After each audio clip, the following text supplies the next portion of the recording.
네, 사랑하는 성도 여러분, 3일간도 또 잘 지내셨습니까? 오늘도 우리와 함께 하시는 주님과 늘 동행하는 우리 성곽인 가족들 되기를 간절히 소망합니다. 말씀에 들어가서 여러분 혹시 이런 생각 해보신 적 있으신가요? 나는 지금 하나님의 사람답게 살고 있는 걸까? 세상 속에서 크리스천으로 살아간다는 것이 때로는 무겁게 느껴질 때가 있습니다. 눈앞의 이익을 포기해야 되고, 때로는 침묵해야 되고, 또 다른 사람이 쉽게 누리는 것을 내려놓아야 하기도 하죠. 그러다 보면 문득 하나님의 사람으로 산다는 것은 참 부담스럽다라는 생각이 들기도 합니다. 사람들은 우리를 향해서 얘기할 때 교회를 다니는 사람이라고 이 정도로 부르지만, 성경은 우리를 하나님의 사람이라고 부릅니다. 근데 이 이름에는 분명 무게가 있다는 것입니다. 그리고 그 무게는 단지 부담이 아니라 존귀함이고 사명이며 은혜의 부르심인 줄 믿습니다. 오늘 우리는 이 디모데전서 말씀을 통해서 사도 바울이 영적인 아들 이 디모데에게 너 하나님의 사람아라고 부르며 그 이름이 지닌 의미와 그런 삶의 방향을 어떻게 일러주고 있는지를 살펴보고자 합니다. 그래서 오늘 이 말씀 속에 우리도 다시금 하나님의 사람으로 부르심을 받은 존재이라는 사실을 기억하고 이 이름의 무게를 기꺼이 감당하며 살아가는 은혜를 누리기를 소망합니다. 우리 이제 디모데전서가 거의 마지막 부분을 살펴보고 있습니다. 우리가 디모데전서는 잘 아시다시피 이 에베소 교회를 향한 사도 바울의 편지인데, 사도 바울은 이 신앙의 다음 세대들, 자신이 세웠고 오래도록 또 기도하며 가르쳤던 이 에베소 교회, 그리고 이 에베소 교회를 담임하게 된 영적인 아들 디모데에게 어떤 그런 바른 권면을 할 것인가를 고민하면서 이 편지의 마지막 부분을 써내려 가고 있습니다. 편지의 거의 마지막인 오늘 본문은 뭐라고 시작하고 있습니까? 오직 너 하나님의 사람아라고 말로 시작됩니다. 이 말은 아마 많은 목사님들 또 성도님들이 참 좋아하는 문구일 것입니다. 그런데 이 문구는 우리에게 소속, 우리의 정체성, 또 우리에게 잊지 않아야 될 우리의 사람으로서의 그 아이덴티티를 다시 한번 생각하게 해줍니다. 우리가 앞서 계속해서 말씀을 살폈던 물질과 돈을 쫓는 사람과는 반대되는 사람으로서 자신의 정체성이나 추구하는 것에 의해 좌우되는 그런 사람이 아니라 하나님에 의해 좌우되는 사람인 것이죠. 그래서 사도 바울이 편지의 마지막 즈음에 이 말을 쓰고 있는 것은 이 편지를 받는 디모데로 하여금 자신 스스로가 어떤 사람인지 또 어떻게 살아가야 되는지를 생각하기 위해서입니다. 특별히 우리가 계속해서 보았던 것처럼 거짓 교사들의 그런 영향을 받은 교회, 그들로 인하여서 어려움을 겪고 있는 그런 성도들에게 다시 한번 그들이 어떤 사람들인지 명확하게 하기 위해서 이 문장을 기록했을 것입니다.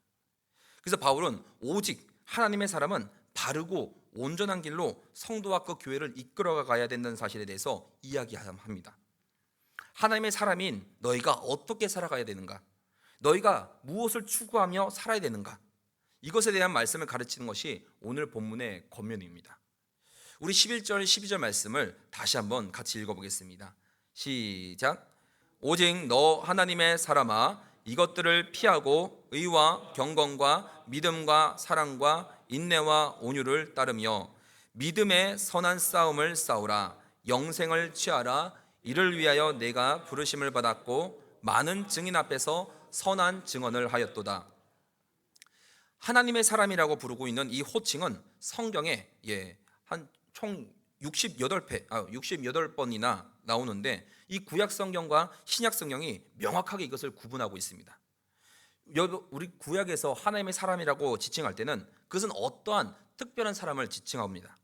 우리가 구약 성경 전체를 통틀어서 봤을 때 하나님의 사람이라고 지칭한 사람은 총 10명 정도 되는데요, 우리가 잘 알고 있는 모세, 또 다윗, 사무엘이나 혹은 엘리야, 우리 엘리사 등이 있고, 우리가 잘은 모르는 스마야 혹은 잇다랴, 또 이름이 알려지지 않는 3명의 선지자 등 하나님의 사람이라고 성경에 일컬어진 사람들은 특별히 어떤 사람을 지칭하는 그런 칭호와 같은 단어였습니다. 하지만 우리 이 신약에 넘어와서 신약에서는 하나님의 사람이라는 이 일컬어진 이 말은 디모데전서와 이 디모데후서 2군데에만 등장합니다. 그리고 이 2군데는 구약처럼 어떠한 특정한 사람을 지칭하는 것이 아니라 그리스도를 구주로 고백하고 죄를 회개할 뿐만 아니라 우리 하나님의 은혜를 따라 성령 안에서 은혜를 받고 하나님을 섬기는 그 모든 주의 백성, 그들을 가리켜 하나님의 사람이라고 이렇게 칭하고 있습니다. 그렇기 때문에 하나님의 사람은 이제 그리스도가 오신 이후 하나님을 섬기며 기쁘시게 하는 우리 모두를 일컫는 말, 그 말이 되는 것이죠. 우리가 하나님을 아버지라고 고백을 하며 그렇게 살고 있다면, 예수님을 구세주로 고백하고 있다면 우리 안에 성령님이 계셔서 하나님의 뜻을 따르며 그리고 성화의 삶을 살아가고 있는 우리 모두가 다 하나님의 사람이라는 것입니다. 그래서 오늘 본문에서 이야기하고 있는 것은 디모데에게서만 말하고 있는 것이 아닙니다. 그리스도를 부르는 모든 우리에게 주시는 말씀임을 들을 수 있기를 소망합니다. 그럼 사도 바울은 하나님의 사람을 향해서 무엇을 피해야 되는지, 그리고 무엇을 따라야 되는지에 대해서 이야기하고 있습니다. 먼저는 이것들을 꼭 피해야 된다, 그렇게 얘기하는데요. 여러분, 우리가 피하라고 했을 때 그것은 앞서 이야기했던 4절부터 10절까지 곧 거짓 선생들의 모든 삶의 방식을 피해야 된다, 그렇게 말씀을 드렸었습니다. 여러분, 거짓 선생들의 삶의 방식은 어떤 삶의 방식이었습니까? 교만과 다툼과 부패함, 또 진리를 잃어버렸고, 그리고 재물에 대한 그런 탐욕으로 인해서 이것이 가장 많이 두드러지게 드러나고 있습니다. 그래서 그들은 교회를 분열시키고 있고 성도들에게 악한 그런 영향력을 끼쳐서 경건을 따르게 하기보다는 이 경건을 어떻게 한다 했습니까? 이익의 방도로 생각하게 했다는 것입니다. 그래서 그런 이들을 피하고 그런 이들의 삶의 방식을 너희들은 분명히 피해야 한다, 그렇게 말씀했습니다. 그리고 뒤이어서 따라오고 있는 그 말, 따르라, 이 말은 이렇게 이야기할 수 있습니다. 여기서 따르다라는 이 말은 어떤 가치를 좋아하고 그런 것을 추구하는 것을 뛰어넘어서 이 가치에 부합하는 그런 삶을 따르는 것, 그것이 따르는 것입니다. 그렇게 해서 바울이 말하고 있는 이 하나님의 사람이 따라야 될 것은 세 가지로 살펴볼 수 있습니다. 먼저 첫 번째로는 의와 경건입니다. 의로움이 하나님 앞에 드려지는 것이라고 생각한다면 경건함은 하나님을 섬기는 태도로 볼 수 있습니다. 그래서 의와 경건은 하나님 앞에 의롭다함을 얻고 우리 하나님을 온전히 섬길 뿐만 아니라 이 의로움을 사람들에게도 나타내야 한다는 것이죠. 두 번째로는 하나님의 사람이 따라야 될 것은 믿음과 사랑인 겁니다. 여러분, 이 믿음과 사랑은 믿음의 공동체를 유지하는 가장 기초가 됩니다. 그래서 믿음은 그리스도를 향해 있고 사랑은 성도를 향해 서로를 향해 있다는 것입니다. 그래서 여러분, 골로새서 1장 4절을 보시면 그리스도 예수 안에 있는 너희의 믿음 그리고 모든 성도에 대한 사랑이라고 이렇게 얘기합니다. 그래서 특별히 사도 바울은 골로새 교회에게 이 편지를 쓰면서 너희들의 믿음이 주변 모든 사람들에게 알려졌다라고 얘기하면서 그 믿음의 내용을 이야기할 때 그리스도 예수에 대한 믿음 그리고 모든 성도들에 대한 그런 사랑이라고 표현하고 있습니다. 이처럼 여러분, 하나님의 사람은 이 두 가지를 분명히 해야 할 터인데 바로 믿음과 사랑의 그 방향이 분명히 해야 됩니다. 믿음의 방향이 그리스도가 아니라 사람으로 향하게 된다면 어떻게 될까요? 공동체는 어려움을 당할 수밖에 없다는 겁니다. 왜냐하면 사람은 늘 변하기 때문에, 불완전하기 때문입니다. 그래서 그리스도가 아니라 사람을 향한 믿음은 이 공동체의 기초로부터 다 허물어지게 한다는 것입니다. 사랑도 마찬가지입니다. 주께 받은 사랑이 다시 우리는 성도를 향해 흘러가야 됩니다. 다시 흘러가는 사랑이 반드시 수반되어야 하는 것이죠. 그래서 사랑에 관한 말 중에 이런 말도 있습니다. 자식은 부모에게서 9가지를 받고도 더 달라고 떼를 쓰지만 부모는 자식에게 10을 주고도 이 10밖에 주지 못해서 안타까워하는 것, 그게 바로 부모다라고 이렇게 얘기하더라고요. 그래서 사랑은 그런 겁니다. 다 주어도 하나를 더 주지 못해서 안타까워하는 것, 이것이 사랑인 겁니다. 이런 사랑이 성도를 향하여 교회 공동체 안에서 흘러가야 한다는 것이죠. 이 하나님의 사람의 믿음은 누구에게 가는 것이라고요? 그리스도에게로. 사랑은 또 누구에게로 향해야 된다고 말씀드렸습니까? 성도 서로에게로 향해야 된다고 말씀드렸습니다. 그럴 때 하나님의 사람이 모인 이 믿음의 공동체가 바르게 온전하게 세워질 줄 믿습니다. 또한 하나님의 사람이 따라야 될 세 번째로는 바로 인내와 온유를 제시하고 있습니다. 이 두 가지도 분명한 방향이 있습니다. 여러분, 인내는 상황을 향하고 있고요, 온유는 사람을 향합니다. 그래서 여러분, 인내함은 우리에게 닥치는 그런 여러한 상황들, 또 우리를 여러 가지로 괴롭게 하는, 힘들게 하는 그런 닥치는 그런 상황들을 표현하고 있습니다. 하지만 온유는 사람, 곧 관계에 연결되어집니다. 그래서 나를 힘들게 하는 사람, 혹은 나를 짜증내게 하는 사람, 나를 하여금 여러 가지 많은 것들 가운데서 그래서 계속해서 불편하게 만드는 사람, 그 사람을 대할 때 우리는 어떻게 대해야 되는가? 그것이 바로 온유함으로 대해야 한다는 것입니다. 그래서 다시 정리하면 상황을 대할 때는 우리는 인내로 나가야 되는 것이고, 사람과의 관계를 맺을 때는 온유해야 된다고 말씀하고 있습니다. 그래서 하나님의 사람은 바로 이런 것을 따르고 추구해야 한다는 것입니다. 그래서 방금까지 말한 의와 경건, 믿음과 사랑, 이 인내와 온유를 추구하는 것을 사도 바울은 12절에 다 종합해서 얘기할 때 믿음의 선한 싸움을 싸우라 라고 얘기하는 겁니다. 영생을 취하라 얘기하고 있습니다. 네가 정말로 영생을 취하기 위해서 해야 될 그 분명한 일이 있는데 믿음의 선한 싸움을 싸워야 된다, 이 말씀을 하고 있는 겁니다. 그래서 에베소 교회는 공동체 내에서 이 육신적인 그런 어려움도 분명히 있었지만 영적인 싸움, 영적인 어려움 또한 분명히 흘러갔었다는 겁니다. 그래서 영적인 싸움이 필요한 공동체였던 것이죠. 그래서 믿음의 선한 싸움은 이 믿음에 속한 것이고 믿음으로 싸워야 되는 영적인 싸움인 것입니다.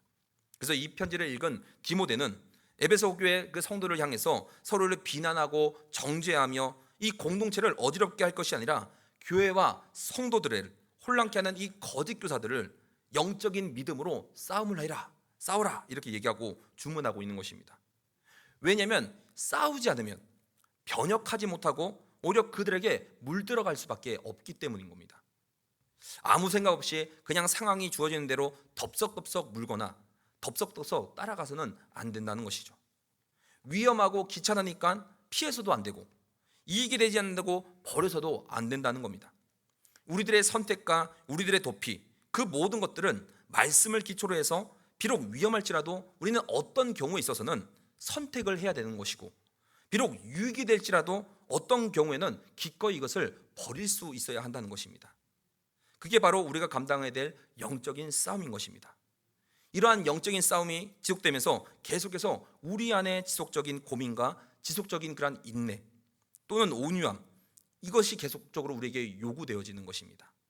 그러므로 사도 바울이 여기서 이야기하고 있는 것, 영원한 생명, 곧 하나님께서 우리에게 주실 이 영생을 취할 것을 위하여서 이 믿음의 선한 싸움을 싸워가되 그것을 바로 앞에 이야기했던 대로 이 세 가지, 인내와 온유, 믿음과 사랑, 의와 경건함으로 바른 선택을 하고 바르게 쫓아가야 한다, 이렇게 설명하고 있는 것입니다. 그렇다면 성도 여러분, 다시 한번 질문드립니다. 왜 믿음의 선한 싸움을 싸워야 합니까? 라고 그렇게 묻는 사람들을 위해 사도 바울은 그 뒤에 이유를 이렇게 설명합니다. 이를 위해서 우리가 부르심을 받았고 많은 증인 앞에서 선한 증언을 했다라는 것입니다. 다시 말해 우리가 부르심을 받은 게 바로 이것 때문이고, 우리가 많은 사람 앞에서 공개적으로 이 믿음을 고백했고 고백해야 될 것이고 고백함으로 살아가야 한다, 그렇게 말씀하고 있는 것입니다. 이를 위해서 바울은 내가 부르심을 받았다라고 하는 것을 연결지고 있는 것입니다. 여러분, 그래서 믿음의 선한 싸움, 이것은 필연적으로 비방과 위협, 부당함과 고난을 전제하고 있습니다. 그리고 이것은 그리스도께서 우리를 위하여 그리고 우리에게 앞서서 행하셨던 길이기도 합니다. 그래서 베드로전서 2장 21절에 보시면 이렇게 이야기하고 있습니다. 너희가 부르심을 받았으니 그리스도도 너희를 위하여 고난을 받으사 너희에게 본을 끼쳐 그 자취를 따라오르게 하려 하셨느니라. 너희가 부르심을 입었다. 이거는 디모데전서와 같이 우리의 부르심에 대해서 이야기하고 있지만 보다 더 구체적으로 그 내용을 전해주고 있습니다. 부르심을 받았는데 그냥 혼자 가게 하지 않고 그리스도께서 너희를 위하여 고난을 받으셨다. 너에게 본을 끼치셨고 그리고 그 자취를 따라오게 하셨다라고 설명합니다. 여러분, 그래서 그리스도께서 고난을 받으셨고 그리스도께서 우리를 위해서 본을 끼치셨고 이로 인해서 우리는 그 발자취를 따라오게 되었다는 것입니다. 여러분, 우리 주님께서 가장 앞서서 먼저 가셨습니다. 우리 주님께서 가장 먼저 고난을 당하셨습니다. 또한 우리 주님께서 가장 먼저 죽임을 당하신 거죠. 이로 말미암아 우리로 하여금 무엇을 향해 가고 있는지, 어떤 길을 가게 될지, 그 마지막이 무엇인지에 대해서도 분명하게 우리에게 일러주고 계신 겁니다. 그러나 여러분, 주님께서는 죽다가 죽는 것으로 그치지 않으셨다는 것이죠. 주께서 이렇게 순종하심을 통해서 하나님께서 그를 지극히 높여주셨고, 하늘과 땅, 우주 모든 만물, 그 권세를 그에게 주셨다는 것입니다. 하나님께서 우편에 앉으셔서 지금도 이 땅을 통치하고 계시는 그 영광을 우리에게 허락하셨다는 것입니다. 우리로 하여금 이 십자가의 고난을 보게 하시고 하나님의 그 영광을 바라보게 하셨습니다. 사랑하는 여러분, 그러므로 우리의 부르심이 무엇인지를 바르게 알고 이 안에서 바른 믿음으로 고백하며 살아가기를 간절히 원합니다. 사도 바울의 이런 권면과 명령이 디모데와 이 에베소 성도뿐만이 아니라 하나님의 사람, 오늘 우리에게도 따갑게 들려지고 순종해야 될 하나님의 말씀으로 들려지기를 소망합니다. 의와 경건, 믿음과 사랑, 온유와 인내를 통해서 그렇게 믿음의 선한 싸움을 싸우며 영생을 이루어가는 사랑하는 우리 성관 가족들 되기를 간절히 소망합니다. 여러분, 그렇다면 이제는 사도 바울이 왜 이토록 디모데를 향해서 네가 어떤 것은 피하고 또 이런 것은 추구해야 되는가 라고 끊임없이 이야기하고 있는지 이 13절과 14절을 이야기하고 있는데요, 한번 같이 읽어보겠습니다. 13절 14절 시작.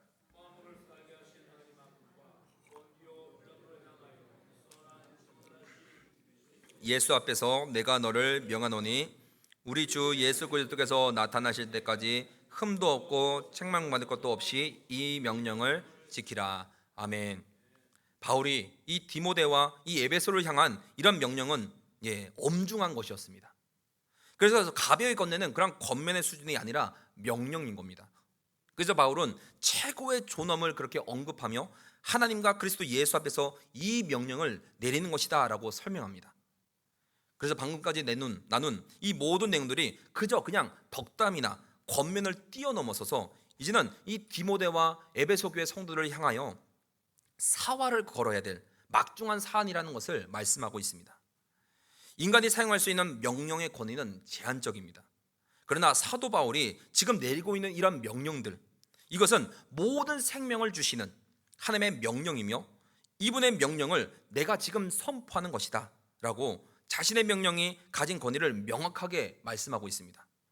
단순히 너의 생명을 걸어야 될 그런 명령의 수준이 아니라 이 생명의 근원이신 하나님께로부터 나온 명령임을 강하게 선포하고 있는 것이죠. 또한 동시에 이 빌라도 법정에서 자신의 생명조차도 아끼지 않고 기꺼이 그 몸을 내어주신 그리스도 앞에서의 주신 명령인 겁니다. 생사가 걸린 그런 상황 속에도 타협하지 않았던, 결국 희생하신 그 예수 그리스도 앞에서 하는 이 명령은 바울 역시 이 목숨을 잃을 각오로 내리는 명령임을 드러내고 있습니다. 그래서 이 서신을 끝맺어가면서 살벌하고 두려운 그런 명령이 아니라 어떠한 명령보다도 가장 권위 있는 명령임을, 또한 어떤 명령보다도 가장 사랑이 담긴 명령임을 다시 한번 이야기하고 있습니다. 사랑하는 여러분, 우리 아까도 나누었듯이 이 명령은 오늘을 살아가는 하나님의 사람인 우리에게도 선포되어지는 명령인 줄 믿습니다. 바울의 권면이 아니라 하나님으로부터 나와서 그리스도께서 친히 이루시고 몸소 보이신, 또한 우리 역시 그렇게 살아가기를 원하시는 하나님의 명령인 줄 우리는 믿고, 이에 우리는 함께 순종하며 믿음의 선한 싸움, 영적인 싸움을 싸우며 세상과 구별되어 줄 수 있는 저와 여러분 되시기를 간절히 축복합니다. 이어서 우리 14절부터 16절 말씀 우리 다시 한번 같이 읽어보겠습니다. 시작. 우리 주 예수 그리스도께서 나타나실 때까지 흠도 없고 책망받을 것도 없이 이 명령을 지키라. 기약이 이르면 하나님이 그의 나타내심을 보이시리니 하나님은 복되시고 유일하신 주권자시며 만왕의 왕이시며 만주의 주시요 오직 그에게만 죽지 아니함이 있고 가까이 가지 못할 빛에 거하시고 어떤 사람도 보지 못하였고 또 볼 수 없는 이시니 그에게 존귀와 영원한 권능을 돌릴지어다. 아멘. 여러분, 바울은 방금까지 선포한 명령들을 어떻게 지켜가야 되는지에 대해서 이야기합니다. 우리 주 예수 그리스도께서 나타나실 때까지 이 초대교회 성도들은 자신이 살아있을 때에 어쨌든 자신이 살고 있는 이 시대에 예수 그리스도께서 다시 오실 것이다 라는 그런 확신과 믿음을 가지고 살아갔습니다. 이것은 그들이 재림의 때를 잘못 생각했다라고 말할 것이 아니라 그러한 확신 속에서 믿음의 사람으로 살아갔다는 사실을 보여주는 증거가 되는 것입니다. 그래서 15절에 기약이 이르면 하나님이 그의 나타내심을 보이시리니 이렇게 바울을 기록하고 있는데요. 여기서 이 기약이 이르면 이라는 이 말은 크로노스의 그런 시간이 아니라 카이로스의 그런 시간을 사용해서 기록된 문장입니다. 즉 그들의 때에 다시 오실 것이 아니라 그분의 때에, 주님의 때에 오실 것이다. 그러니 우리의 일평생을 믿음의 선한 싸움을 싸우며 영원한 생명 되시는 그리스도를 바라보며 살아가자, 그렇게 바울은 권하고 있는 것입니다. 그러면서 마지막으로 하나님과 그리스도 그 예수의 그런 주권과 권위를 온전히 드러내고 있으며 찬양합니다. 하나님은 복되시고 유일하신 주권자이시며 그들을 압제하는 로마 황제가 아니라 하나님만이 유일하고 복된 온 세상의 왕이시고 주권자 되시며 만왕의 왕, 왕을 세우기도 하시며 패하기도 하시는 왕 중의 왕이시고 만주의 주, 이 세상의 주인이 나라고 말하는 그 어떤 것을 다 뛰어넘어서서 모든 것의 주인 되시는 하나님이시라는 사실입니다. 이어서 하나님 되시는 예수 그리스도의 권위도 선포하는데요. 오직 그에게만 뭐가 있습니까? 죽지 아니함이 있고 가까이 가지 못할 빛에 거하시고 어떤 사람도 보지 못하였고 또 볼 수 없는 이시니 그에게 존귀와 영원한 권능 돌린다고 말씀하고 있습니다. 죽거나 사라지지 않는, 이제는 다가갈 수 없는 그런 빛에 거하시는 분, 어떤 사람은 보지 못하였고 볼 수도 없는 그 하나님이신 그분에게 존귀와 영원한 권능을 돌리고 찬양하며 고백하며 바울은 여기서 아멘이라고 고백합니다. 그래서 이것은 바울뿐만 아니라 그들의 고백이 되어지기를 권하고 있는 것이죠. 여러분, 말씀을 정리하겠습니다. 저와 여러분은 하나님의 사람으로 부르심을 받았습니다. 아멘이시지요? 세속적인 가치를 삶의 우선순위에 두지 않고 하나님을 우리는 삶의 기준으로 두고 살아가는 하나님의 사람들로 우리를 부르신 줄 믿습니다.